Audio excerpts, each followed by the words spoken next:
A lot of people talk about what it's like to do a Vipassana retreat, the schedule, the technique, or what it feels like while you're inside it. But what's harder to find are honest reflections from a year later. And that's what actually determines whether the 10 days of silence were worth it. Hey, I'm Tracy, and I completed my first 10-day Vipassana retreat last January. 1 year later, I want to talk about what genuinely lasted, what faded, and what surprised me once the retreat was long over. If you clicked on this video, you probably already know what Vipassana is, but just to make sure we're on the same page, Vipassana is a 10-day silent meditation retreat. There's no talking, no phone, no reading, no writing. You're not even allowed to make eye contact with anyone. You follow a very strict daily schedule and meditate for about 10 to 11 hours a day. It's physically uncomfortable, it's mentally demanding, and there's really nowhere to escape what's coming up. Now, I'm not going to explain the technique. There are plenty of videos out there that already do it well. But what I want to talk about is what happened after the retreat ended. The first 8 months after Vipassana were genuinely incredible. For context, when I left the retreat, I committed to a daily practice of 2 hours of meditation, one in the morning and 1 hour in the evening.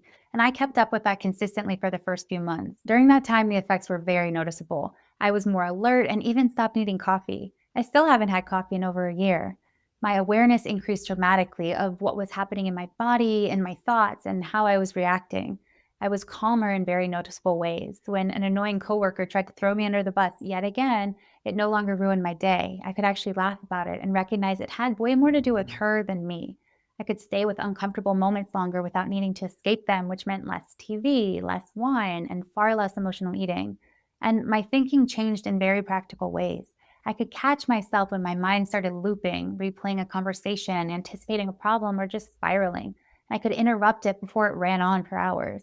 But one of the biggest shifts for me was how I related to fear. I became more willing to act on things that scared me, not because the fear went away, but because I stopped needing it to disappear before moving forward. During the retreat, the idea to start a YouTube channel came up, and it felt so out of character for me that honestly I thought I might be losing it from the silence. But instead of talking myself out of it, I followed it.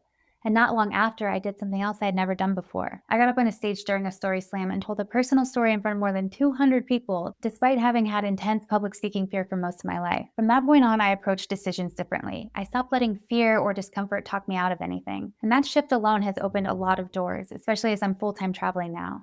Now, here's the honest part. I didn't maintain 2 hours of meditation a day forever. For the first few months after the retreat, I kept up a very consistent daily practice, but over time, as travel picked up and routines shifted, that consistency slowly unraveled. What started as missing an evening sit here and there turned into one-a-day practices, then shorter sessions, and eventually a much lighter, less regular practice. Even now, I'm still working to reestablish a steady meditation routine. It's strange how something that once felt so natural can start to feel surprisingly hard to return to. But the more interesting and honestly more obvious thing was, as my meditation decreased, the benefits decreased too. My attention span shortened. I reached for my phone more. Small tasks felt more overwhelming than they used to. I got irritated more quickly, especially when things moved slowly or didn't go as planned. And my anxiety, which had been quieter for a while, started reappearing. What surprised me, though, was that I could see all of this happening. And that's something Vipassana gave me.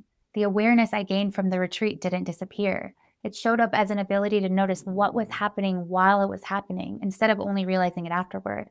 And that gave me more choice in how I responded. Having more awareness also changed my relationship with discomfort. Vipassana trained me to distinguish between what I'm physically feeling and what my mind is saying about it. Before Vipassana, discomfort felt like one blended experience.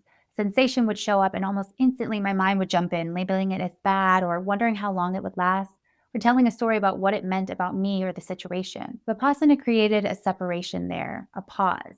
Now, when something uncomfortable arises, I'm more likely to experience it first as sensation. I notice the tightness or butterflies or restlessness I'm feeling without immediately adding meaning to it. Noticing doesn't make the sensation disappear, but it does help keep it from escalating. Because when you don't immediately turn sensation into a story, it has far less power to snowball into something bigger. And that shift has lasted. Vipassana also gave me something I didn't expect, a reference point.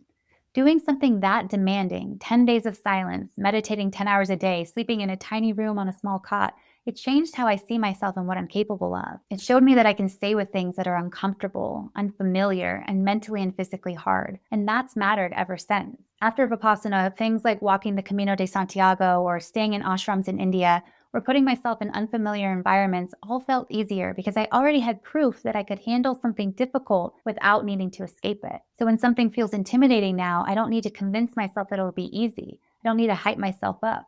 I just remind myself that I've already done something harder and I can handle whatever comes next. Vipassana also fundamentally changed how I understand impermanence, and that's something I still rely on.